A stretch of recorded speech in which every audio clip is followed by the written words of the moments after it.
Hey everyone, this is Tommy Black and welcome to 5 or More Questions, episode number 30. On this show, I talk with friends of mine about their current projects, stories they've never told before, and their connection to the Viper Room on the Sunset Strip. Today, we're talking to Lexxi Foxx from Steel Panther, known for his awesome bass lines, his stage antics, and his beautiful hair. So here we go.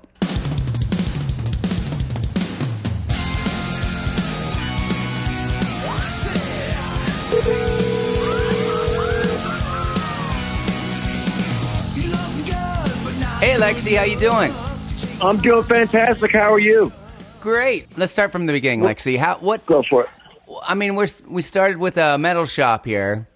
Can we start back then from Viper? For sure, exactly that. I mean, yeah, and I got to say, Tommy, it's good to hear your voice again, man. I miss you, and we miss being out there and doing the Viper Room. That's exactly where all this started, with everything. So it's cool to hear your voice.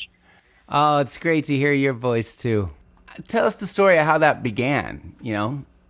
Well, everything began like basically, Michael and Satch started writing songs, started doing things, but back in the way day, but we never really did anything with it. We just wanted to, make money and do cover songs, and then all of a sudden, Satch was like, dude, why don't we just start putting this shit out? And then Universal finally got wind of it, and then it just went on after that. But at the same time, yeah, we did covers just like I think Van Halen did, and there's a couple other bands that did it the same kind of way. But so it was a good idea for that we signed with Universal for a while, and now it's a trip because when we do go play in LA. Well, now there's really no place. I mean, even though for us there now because we started with you guys, Viper Room, went to the Key Club, Roxy Key Club. I don't know. I'm fucking high right now. I forget the order. but at the same time, then the House of Blues, and then they wanted to make that a parking lot, and so I don't know. So there's really no place. We're going to do something for our release party, but at the same time, we don't. There's not a lot of places anymore out there, or a lot of places that we lost. It was really cool because playing there every week. Mm-hmm. And especially in LA, everybody's got a fucking schedule, a routine, or whatever. They have to know exactly what's going on. They can't be fooled by, well, shit, are they going to be here this week? Are they not going to be here this week? So it was something nice that we had there for a long time. It really was. I remember, everybody would jump, like Steven Tyler jump up, Avril Lavigne would jump up, you name it. Yeah, right. You guys got to deal with shit because we had so many there was so many people that did come out there. We had Christina Aguilera. She didn't come up, but she was on her. You guys had to deal with all that shit too. So yeah, one of my first nights working there was one of your shows. Amazing. Yeah. Anyway. So tell me, how long ago was that then? Because we started there, 2001? It was for me 18 years ago, I think, around that time. So I don't know. My God, dude. I'm not good with the Rain Man shit like you are with the numbers. Yeah, I can count straws and fucking matchsticks. Sure. And so tell me about this new record. Well, it's cool because, we're changing it up with this one. And did you get a chance to see the new video by All I Want to Do Is Fuck Myself Tonight? I saw about 15 seconds of it. All right, well, you got to watch the whole thing. As long as you saw me on the fucking stripper pole in Vegas, that's all you need, Tommy. But I have to say, that song was, because what we were going to do is we were going to just do shit like Kiss did and do individual records, Uh-huh. We were going to each, Satchel was going to write shit for us. But the first song, he goes, Lexi, this is going to be for you. It's called All I Want to Do Is Fuck Myself Tonight. Mm-hmm. And so we had planned on making our individual things like back, when Gene and Peter and Ace and Paul recorded had their own records. But Six was like, dude, this song is too good. Let's just put it on this record. That was our first video. Mm-hmm. And I personally, and of course anybody's going to say this, and this, dude, you've been in the business you've been there where, at the Viper Room, and you've also fucking toured a group, so exactly what I'm talking about. But this really is this record is pretty insane. Satchel wrote this, and it's probably the most complex record that I think I had the studio bass player play for me. Wow. Yeah, it really is good. I can't wait for you to hear it though, man. The bass parts are really gnarly, and I stuck in there for I mean, it really is a fun record to listen to, and that's cool. And we're about to go out there and record our next video, which is and we're knocking down the videos, but green screen really helps us to keep the fucking the price down, you know. Totally. Now, how is the chemistry with the band when you guys are touring on stage and on the road? You know. Yeah, there was. You know what? It varies from when we first started. It's like it was Styx and I would just party. Uh-huh. Michael would party a little bit, and Satchel would kind of calm down. Satchel would go to work out a little bit, and then now Styx is working out a little bit, and now I've got a new trainer. So, but the older we get, man, and you know, not saying that you're right there, but man, we're getting to the age where the partying is slowing down just a little bit. Like we don't start in the morning anymore. We start in the early afternoons. We put on a sports game to make it seem like it's okay and it's okay to start partying right now, as long as there's ball games on. All right. I guess while we're asking this, I've always wondered, what's your favorite hairdryer? I prefer like a Super Solano. The Italian. That's one of my favorite ones. That is one of my favorite ones. And sometimes I'll just use a fucking actual fan. Wow. Just a regular fan, because we tour with them for so much. I'll use like a different, but a hairdryer. Yeah. You still got a sweet biscuit, dude. I've seen pictures. You still looking good. So maybe that is a good one, man. Well, being a bass player, you know, one of the most important parts is the hair. I mean. We 100%. That's what's kick-ass about being a bass player. Is really, I mean, that's the whole reason. Because I played guitar at first, and I'm going, this fucking sucks. I got to hold my head down and look at where my fingers are going. I mean, fuck that. No. I want to flip my hair around. I want to do some spins. I want to do some kicks. And I guarantee that even though sometimes we get a bad, you know, rep as far as, but dude, bass players get the most, and I don't care what anybody says. You ask John Taylor, you can ask fucking, you can. There's again, so many, good hair. John Taylor, good hair. Yeah, dude, that's exactly it. So even even Geddy Lee, Geddy Lee Dixon. I mean, you can go back there. Yeah, exactly. Even Geddy Lee had good hair. Even Geddy Lee had hair, but it's not enough to cover up that biscuit. You've always been my favorite. That's all I got to say. Dude, and you know, Tommy, you've always been so fucking cool to me too. It's like literally that's why, you know, doing this and just hearing your voice again. Anytime I would stop in there, would see Mickey Avalon, or where to go see, you know, he's playing soon. He did one of these, by the way. Oh, did he? Well, he's going to be coming to the show. I went back and forth with him a little bit, and also with Battle Tapes. You know, they're one of my favorite bands as well, dude. Yeah. Have you checked them out? Yeah. Battle Tapes They're really fucking good. They're like the U.S. version to me of fucking they're just so good. Yeah, and Mickey's always been one of my favorites. So yeah, he's awesome. He's still doing. He does art. He might do an art show here too. You've been in Steel Panther for how long? Well, Michael, Satchel, and I started. We went through and we went through some things with some drummers, but the original drummer is Styx Vinya. But right. I mean, when we were back doing that, you know, what we were doing before, you know, it was basically, I think, I mean, it's been a long time, but a lot of those years I've been high. So it's really tough to really knock that down. But now I get, you know, this too, Tommy. It's like, literally, it's like, I can't do what I did before because I'm going to lose my. There's so many other bass players. By the way, anybody could take my fucking job as long as they have bitchin' hair and are good looking. That's why it's tough to even open this up to you because you're right there. So, but I can't party like I used to at all. And just getting Botox and just getting out of, you know, I still go fly into Beverly Hills to get shit done.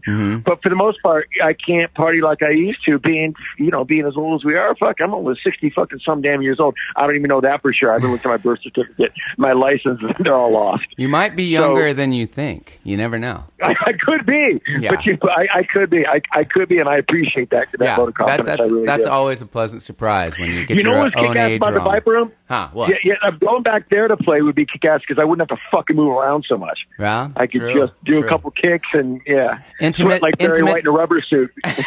Intimate little stage. Yeah. No, you're good there. I think you'd know the moves though pretty well in that. You did it for quite a bit. I appreciate that. Yeah. But what else? All right. Well, and everybody, is the rest of the band treating you okay? I noticed a little tension sometimes with you guys, with them messing with you a little bit. Are they being nice to you? That is, they're being nice to me. The part of it too, though, again, as you being a good-looking bass player, they get jealous, and literally it comes out not so much as far as they pick on me because of, well, shit. Okay, so I didn't finish school, so I used to have to wear a safety helmet. My bus wasn't as long as theirs. Mm-hmm. Whatever the fuck it is, but you know what? What's kick ass is my hair and my bitchin' ass face. Yeah. So after that, I don't give a fuck about any. I don't care about remembering songs. I don't care about anything else other than getting my wardrobe done, the wardrobe like looking bitchin', and just looking as foxy as I can. After that, that's the only reason I'm in the fucking band. Anybody can fucking play the bass better than I can. So, but don't take that too seriously because we're friends, Tommy. Oh my God, no, you kill it up there, And your backing vocals. I mean, that's a big important part of a bass player's repertoire is those backing vocals. Exactly, and that is one thing because there was a time where Styx and I did our own little thing, and those two did their own thing where I just sang. I didn't. There was, but wow. That's a whole other thing. But yeah, I am very proud of my background vocals because I'm used to. Well, being in jail, I went to county one time, and I'm used to screaming. So at the same time, but, I smoked back then. I had to get cigarettes somehow. So I'll take whatever pain I have to fucking endure. How now? You were in like Russia and like I don't know where you were in Slavic. Yeah, we went with Russia. Right we bounced around a bit, but I don't need to go back to Russia. And how are the fans in these different countries compared to your U.S. Following here? What would you? You know what? Our U.S. following is pretty badass. It's great, but it's not nearly selling out Wembley. Mm-hmm. A couple of times, we brought over some weapons with us. Buckcherry brought over some, to help that. To be honest with you, it's like we didn't know now. But I have to say, that touring with Buckcherry was great. I love all those guys. Yeah. I'm glad that Kelly is fucking kicking ass right now. Fuck, I love that guy. Kelly's awesome. Josh is awesome. Isn't he? He's the biggest fucking sweetheart in the world. And the meanest bass. I just want to hug him every time I see his fucking face. I'm so glad he's healthy right now. Yeah. He's a sweet dude, and he's an amazing player. Amazing player. Yeah. Josh too. They're all good people. They're all good people. They're and the hits just they're amazing. And then Australia and everything like that. We tend to do a little bit better. Over in Europe, especially in like in the London area, the UK. Really? We always do really well, but we went over there with Def Leppard and Molly Crew, and went over there with Priest, or not Priest. I'm sorry, we went over with ZZ Top, and we went over there. So we were introduced the right way. Right. Didn't you tour with? You did tour with Judas Priest or Rob Halford for a minute, I think. No, it was Priest. We did the whole Priest tour. We did the whole U.S. We did the whole. We were on tour with them for a couple months. Wow, that was fucking amazing. And let me just tell you, those fucking guys. And when Vinnie Paul was around, I mean, those guys fucking partied. Other than Rob. I mean, I gotta because I don't want to spray this. Did you ever feel uncomfortable with the Rob Halford situation at all, or no? Were you cool? No, he made me feel very comfortable. As a matter of fact, I wanted to fucking see if he was going to fucking flirt with me, to be honest with you. I did. I knew he fucking thought I was a good-looking dude, but he more or less liked Satchel, because he, like, man, I look like a fucking girl. Yeah, Satchel looks like a man. He looks like a fucking strong-ass man. He does.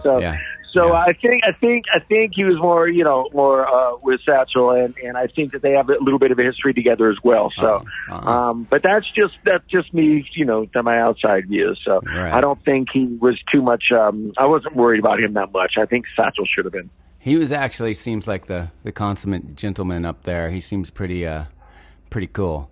I saw him. Can I tell you what I learned? We were playing Barclays with Judas Priest, in New York. Uh-huh. And we were already there before they got there. And this is such a kick-ass rock star fucking move to me. And this is something that Rob Halford, like, literally taught me without even saying the fucking word, even though we would see him in cafeterias, being on tour with him and everything like that. So Judas Priest walks in, and I see Glenn and I see everybody, and we party with Scott Travis, because Scott is, him and I went bananas on that tour. It was fucking fun. One of the best drummers in the world, by the way, as I'm sure you know. Mm-hmm. But so I'm giving Scott a hug, and they won't let Rob through. Security, you know. What? And everybody's going, wait, don't you understand? He's paying your debt. And Rob Halford goes, no, don't say a fucking word. I'm going to go back and get my pass. This person is doing their fucking job. Nice. Everybody stop. Nice. And that is rock star fucking to me. Not, don't you know who the fuck I am? No, there's somebody protecting to make sure that something like in Paris or something that with so many other things that could go down. Somebody doesn't know who the fuck you are, Rob. They're just doing their fucking job. Yeah. And I love the fact that I got to be a bystander, and he just went, everybody stop. Yeah. He's doing his job. I'm going to get my pass to show him, and that's it. That's so cool. And that was, he shut everybody up, and he walked all the way back to the bus and got his pass and showed him and gave him a hug and said, thank you for your protection. Yeah. Wow. That's a rock star fucking move to me, dude. Yeah. And again, Tom, you've been around fucking rock stars, so you are one yourself. But at the same time, you know, you can fucking let that go to your head, and you can just go, or you can learn from somebody like a true fucking rock star, like Scott, like Rob, like that, and just go, I'm going to just go, here's what the right thing to do is, and not act like a fucking dick, and just go, don't you know? No, fuck. Nobody knows who the fuck you are. As far as if they're not buying a ticket, they're protecting you. Yeah. So yeah, that was really cool. That's something I learned, and will always have my pass when I walk off out to the bus to anybody, because I can't, and especially, you know, I can wear a hat where they don't see how long my hair is. Mm-hmm. And I give everybody the benefit of the doubt of just protecting everything that we do. And I thought that was something I learned from a true fucking rock star. I was glad to be part of that. Yeah, I saw him at a rock and roll fantasy camp thing. He was up there, and he was just being so cool. I've seen him play a few times too, but I mean, just watching him, the way he carried himself, I could tell he's like everybody in that band was so generous to us. Yeah. And I will say the same thing with the Def Leppard guys. Like, literally, they knew that we were an underdog going out there, and they were kind of introducing us to the UK. And the promoter really dug what we were doing. Andy Copping, by the way, who's done nothing but been amazing to us. But Def Leppard, the same thing. They offered our dressing rooms, their hairstyles, their fucking wardrobe people, and everything. Def Leppard. Did you get to use I don't know, what is it about fucking UK? What is it about everybody in the UK being so fucking kick-ass? I know. But it really was. It was a great experience on both parts to be able to open up for both those bands. It was very humbling, especially where it's one of those things where I'm not worthy. Yeah. But again, as long as I keep my Botox and keep my hair fresh and fucking done, and get facelifts every now and then, you can keep on I'll trucking. be able to keep meeting fucking bitching people like that. And again, Tommy, don't take my fucking job. Oh my God. No, but it's cool that you get to be around, you learn from cool people, and you learn you take what is important, because anybody that wants to do what we do, and I when I say we, I mean you and I, because we both do the same fucking thing. Literally, it's like you want to not come across as a fucking dick. And even though I'll speak for myself, my level isn't as high as what it could possibly be, I always want to learn, because I know nothing. And I always would like to show or be an example that somebody could say in some other fucking interview, going, Lexxi's not just a pretty face, she's a really fucking cool dude too. Yeah. That's cool. Lexxi, and even though he's wrinkly and old, he's still the rubber bands you can't really see. The rubber bands. Lexxi, I know 2 other bass players with really good hair. Now I'm thinking, with a side, I could tell you we could do. Ahead, hold on. This is a side project of all 4 of us playing bass. I'm not saying I have good hair like you, but I'm just saying we could do a 4 bass sort of project. 4 bass players. You know, EJ Kurz could fit into this. EJ, you know EJ. EJ, I don't know. Who's EJ play with? I don't even know. I probably know him. I probably know his hair. You know EJ. No, yeah, I know, you know EJ. But he's got beautiful hair, and he's come in there with he's done the what is it called the I'm walking in my spider web that. But now he's playing with what's it guitar player for Guns N' Roses for a bit. What's his name? Buckethead? No, what's the other one? They always have names. What's the other weird name? Exactly. You know, I'll let you do your research when I get off.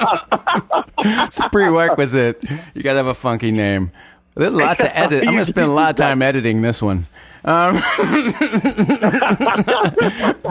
We'll never have careers after this one. No. And that's the point. Fuck it. Exactly. Bucket. Yeah, exactly. No, okay. Well, when you're in town, I know you have a gig. You have a record release party right over. Behind you. Yeah. Hey, I'm going to say it. Hey, I'm going to say it. I'll be there the 25th to the 27th to the 28th. Now you have a record. Right behind you. We can right talk about. Room. We can talk about this. You guys have a record release party over at the Whiskey. It's a bigger room and a legendary place, and there are our sister brother club. We love them over there. Exactly. And it's always been like that because you know, here's the thing too, Tommy. Yeah. It's like literally, it doesn't matter where the fuck we go. Yeah. You bump into a Dale. You bump into fucking people that know what the fuck we do. We're getting older, and at the same time, you appreciate nights like that. And it doesn't matter where it is. Everybody fucking gives everybody a fucking hug when they see each other. It's a big deal, and we're excited. And you guys got to come over and visit. You know? Dude, I'll be there before that, though. I'm going to give you a hug before that. Introduce you to whatever girl that I hire. And then we'll go from there. Because dude, I got to say fucking L.A., dude. I got to say Hollywood. Yeah. All right. Well, looking forward. You know that's a joke. So I'm going to stop in and say hi, give you a hug. Be honored to see you. And it'll be cool. I'll warn security. yeah. Make sure, because I'm going to come in storming. I'm just going to run from. Yeah, exactly. I'll call an extra guy. I'll call an extra guy in that night. No, cool. All right. Well, looking forward to seeing you when you're in town, and thank you so much for talking to me. I appreciate it. Johnny, it's good to hear your voice, man. I appreciate you very much, and thanks for thinking of me. Thanks for even wanting to interview me. So I appreciate that. All right. Well, take it easy and have a good rest of your evening. Bye. I'll talk to you soon. Don't forget to subscribe to 5 or More Questions with Tommy Black on your favorite podcast app, and visit viperroom.com for upcoming shows. Wow, these new Music One headphones sound really great.